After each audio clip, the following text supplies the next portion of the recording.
आज हम कक्षा 4 की पुस्तक फुलवारी के पाठ 12 भक्ति नीति माधुरी के बोध प्रश्न 1 उत्तर लिखिए को करेंगे। तो शुरू करते हैं। प्रश्न क, ईश्वर किस तरह के लोगों के हृदय में निवास करता है? इसके लिए मुझे एक दोहा पढ़ना पड़ेगा। दोहा है, पहला दोहा, साच बराबर तप नहीं, झूठ बराबर पाप, जाके हृदय साच है ताके हृदय आप।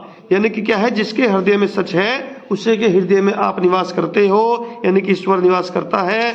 तो यानी कि ईश्वर सच्चे लोगों के हृदय में निवास करता है। ईश्वर सच्चे लोगों के हृदय में निवास करता है। ये उत्तर लिखा हुआ है यहाँ पर बोर्ड पर, ईश्वर सच्चे लोगों के हृदय में निवास करता है। प्रश्न 2 देखते हैं।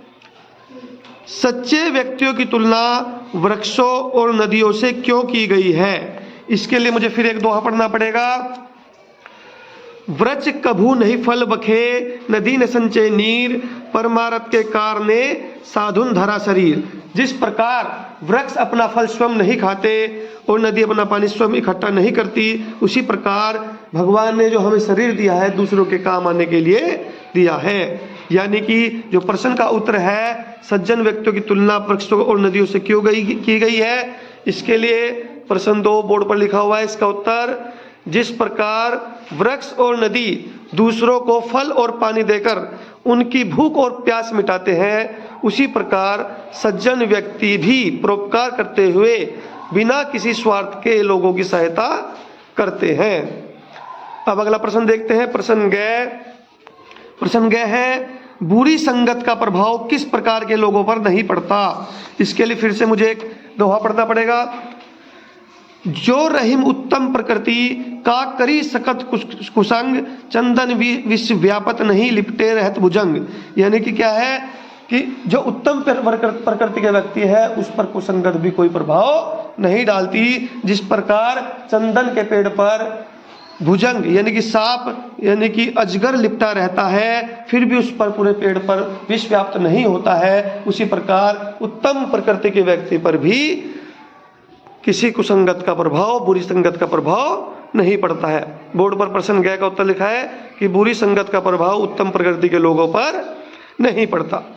फिर अगला प्रश्न देखते हैं। प्रश्न घ, सज्जन व्यक्तियों की तुलना हीरे से क्यों की गई है?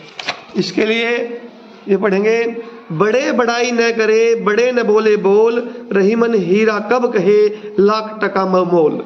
यानी कि जिस प्रकार हीरा अपना मूल्य स्वयं नहीं बताता, उसी प्रकार बड़े लोग सज्जन व्यक्ति अपनी तारीफ खुद नहीं करते, इसलिए इनकी तुलना की गई है। तो प्रश्न है, सज्जन व्यक्तियों की तुलना हीरे से क्यों की गई है? इसका उत्तर है, जिस प्रकार हीरा स्वयं का मूल्य दूसरों को नहीं बताता है, उसी प्रकार सज्जन व्यक्ति अपने गुणों का बखान स्वयं नहीं करते हैं। अगला प्रश्न है प्रश्न अंग। कृष्ण अपनी माँ यशोदा से क्या शिकायत करते हैं?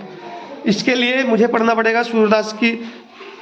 मैया कभई बढ़ेगी चोटी, की तिवार मोही दूध पियत भई, यह अजहू है छोटी।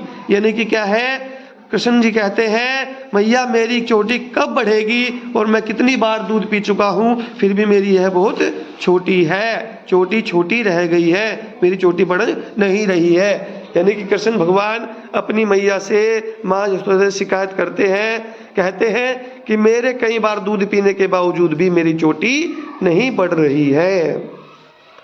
तो ये 5 प्रश्न के उत्तर बोर्ड पर लिखे हुए आप देख सकते हैं। धन्यवाद।